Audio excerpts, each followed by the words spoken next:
Oleh itu, tuan-tuan dan puan-puan sekalian, hari ini saya nak sebut bantuan ni, macam-macam jenis bantuan ini.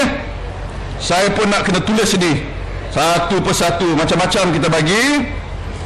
Pertama daripada kerajaan, daripada Majlis Keselamatan Negara, kita bagi bantuan sebanyak RM500 setiap mangsa banjir. Dan mangsa banjir semua sekali 3,578. Jadi kita bagi jumlah semua sekali 2.7 juta daripada Majlis Keselamatan Negara di bawah kerajaan pusat. Yang kedua, saya nak sebut di sini ya. Tadi saya telah diberi taklimat sebelum datang ke sini, dan dalam taklimat tadi mereka minta, JPS minta dan JKR minta langkah untuk mencegah banjir jangka pendek, jambatan laluan utama termasuk jambatan di Sungai Serai tadi sebanyak 3.5 juta. Nak jadikan sebuah jambatan, sebuah jambatan di situ. Pembentung 1 juta, buah pengagihan utility 3 juta, semua sekali 7.5 juta. Saya lulus peruntukan 7.5 juta ini. Kita buat jangka pendek. Tahun ini juga, kalau boleh kita mula kerja sebelum pilihan raya. Tak tahulah kalau pilihan raya bulan depan tak sempat. Tapi tak tahu bila pilihan raya, kita mulakan kerja. Hak yang jangka panjang termasuk nak buat kolam takungan dan sebagainya. Sebab ini melibatkan soal ambil alih tanah. Kita lebih mudah ambil alih kerajaan negeri dulu daripada kita ambil alih tanah. Betul ke tak? Jadi kita ambil alih kerajaan negeri dulu, boleh? Lepas itu kita buat projek takungan air untuk selesaikan masalah jangka panjang banjir di kawasan Ulu Langat ni. InsyaAllah takkan berlaku banjir lagi kalau kita selesai jangka pendek, jangka panjang. Tapi jangka panjang sebab melibatkan soal ambil tanah, kita kena tunggu lepas kita ambil alih kerajaan negeri Selangor. Betul tak?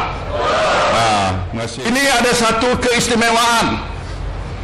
Ini adalah sumbangan Kelab Putra 1 Malaysia yang pengusinya Datuk Aziz kita ni. Dan baju saya pakai pun Kelab Putra 1 Malaysia. Dia akan bagi bukan 1 tilam, tapi 2 tilam setiap keluarga. 3,500 kali 2, 7,000 tilam. Jadi setiap orang akan dapat 2 buah tilam. Dan dapur, sebuah dapur setiap keluarga, 3,500 dapur akan kita serahkan dalam masa 3 hari.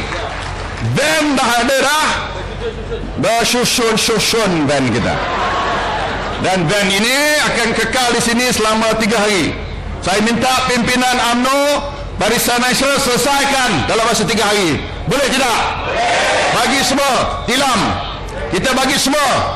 Penyokong kita pun bagi. Tak berapa sokong kita pun bagi. Bantuan, saya nak sebut bantuan daripada Yayasan 1MDB. Bantuan wang tunai tambahan sebanyak RM500 setiap mangsa banjir, bernilai 1.9 juta. Ini akan kita serahkan selepas ini. Sumbangan kos membaiki 100 buah rumah sebanyak 5,000 untuk sebuah rumah, jumlahnya setengah juta. Sumbangan wang untuk tugasan pengangkutan dan am 50,000. Bantuan penggantian kerosakan peralatan masjid dan surau berjumlah 50,000, kesemuanya 2.5 juta. Jadi tuan-tuan dan puan-puan, inilah sumbangan kita pada tuan-tuan dan puan-puan sekalian. Yang lain pun ada, saya tak payahlah saya sebut. Bank Rakyat pun ada, benas pun ada, tekun pun ada, semua banyak kita bagi bantuan pada tuan-tuan dan puan-puan sekalian, kerana kami ingin membela rakyat mesti didahulukan.